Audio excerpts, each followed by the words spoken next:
Hello friends, இது ஆண்டோ. And இது part 2 எப்படி நம்ம வெப்சைட்டை ஆன்லைனில் ஹோஸ்ட் பண்ணலாம் அப்படின்றத பார்த்துட்ருக்கோம். அண்ட் போன வீடியோவில் நம்ம வந்து டொமைன் ரெஜிஸ்ட்ரேஷன் பண்ணிட்டோம். அண்ட் இதில் வந்து எப்படி அந்த ஆன்லைனில் கொஞ்சம் ஸ்பேஸ் எடுக்கிறது அப்படின்றத பார்க்கலாம். ஸோ இதுக்கு நான் யூஸ் பண்ண போகிறது வந்து ஃப்ரீ வெப் ஹோஸ்டிங் ஏரியா. என்னுடைய கூகுள் சர்ச்சில் போயிட்டு நான் வந்து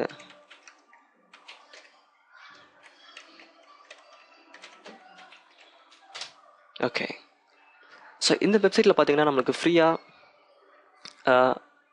நம்ம வெப்சைட்டை ஹோஸ்ட் பண்ணுறதுக்கு கொஞ்சம் இடம் கொடுக்குறாங்க. அது மட்டுமா இல்லாமல் இதில் வந்து நமக்கு PHP சப்போர்ட்டும் இருக்குது, PHP and MySQL support, FTP சப்போர்ட்டும் இருக்குது. ஓகே, நான் இந்த வெப்சைட்டுக்குள்ளே போகிறேன் ஃபர்ஸ்ட் வாட்டி.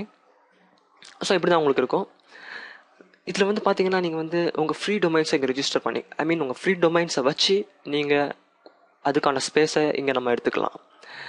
ஸோ இங்கே கொடுத்துருக்கான் பாருங்களேன், free domain for already register domains.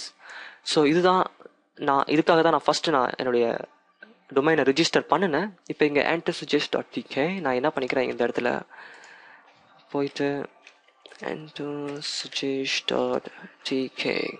So நீங்கள் எந்த டொமைனை ரிஜிஸ்டர் பண்ணிங்களோ அதே நேமை இங்கே போடணும். சர்வர் லொக்கேஷன் பார்த்தீங்கன்னா யூரோப்பில் வைங்க, US வேண்டாம்.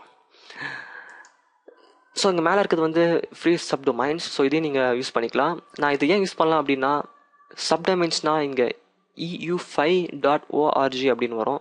ஸோ 2 எக்ஸ்டென்ஷன் எக்ஸ்ட்ரா வரும். இங்கே பார்த்தீங்கன்னா .tk தான், 2 வேர்ட். பட் இங்கே பார்த்தீங்கன்னா நியர்லி 6 வேர்ட்ஸ் போகும். ஸோ அதனால தான் நான் இந்த செகண்ட் இதை சூஸ் பண்ணேன். .tk டொமைனை ரிஜிஸ்டர் பண்ணிவிட்டு அதை இந்த இடத்துல யூஸ் பண்ணிக்க போகிறேன். ஜஸ்ட் நான் ஃப்ரீ டொமைன்ஸ் இங்கே டைப் பண்ணிவிட்டு ஜஸ்ட் ப்ராசஸ். ஓகே, ஸோ இப்போ இதில் வந்து நீங்கள் அக்கௌண்ட் க்ரியேட் பண்ண வேண்டியது இருக்கும். நான் வந்து என்னுடைய அக்கௌண்ட் நேம் கொடுத்துக்கிறேன்.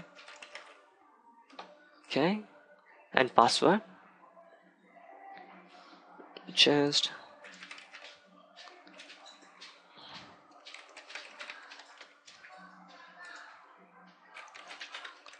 ஸோ நீங்கள் என்ன வேணால் கொடுத்துக்கலாம். And I have read agreement போட்டுட்டு GNEDRKVIT.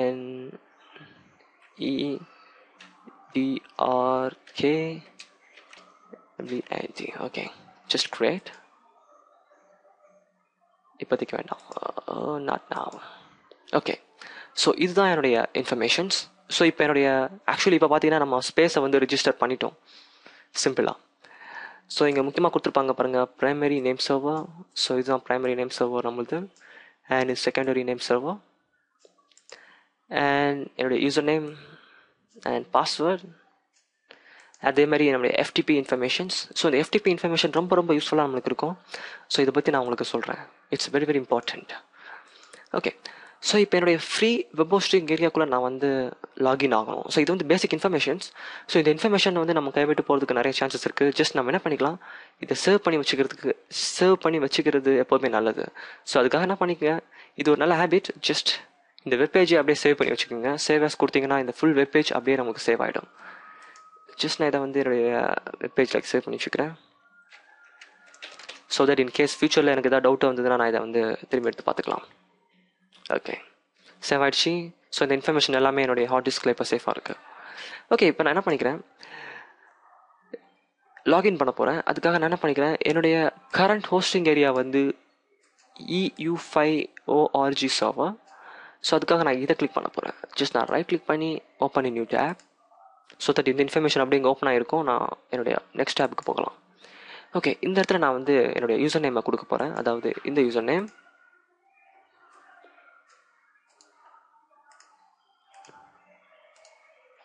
Okay, and password same password.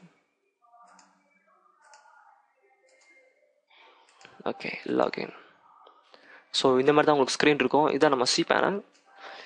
And நீங்கள் வந்து நம்ம PHP டேட்டாபேஸும் இங்கே க்ரியேட் பண்ணிக்கலாம். ஃபார் எக்ஸாம்பிள் நான் இப்போ இதை கிளிக் பண்ணுறேன்.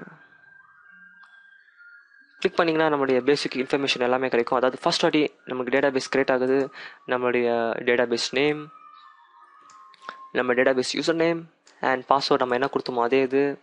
அப்புறம் இது வந்து லோக்கல் ஹோஸ்ட். ஜஸ்ட் நான் மெயிலுக்கு போய்க்கிறேன். சூப்பர். அண்ட் இங்கே ஃபைல் மேனேஜர் இருக்குது பாருங்களேன். ஜஸ்ட் இதை கிளிக் பண்ணுங்கள்.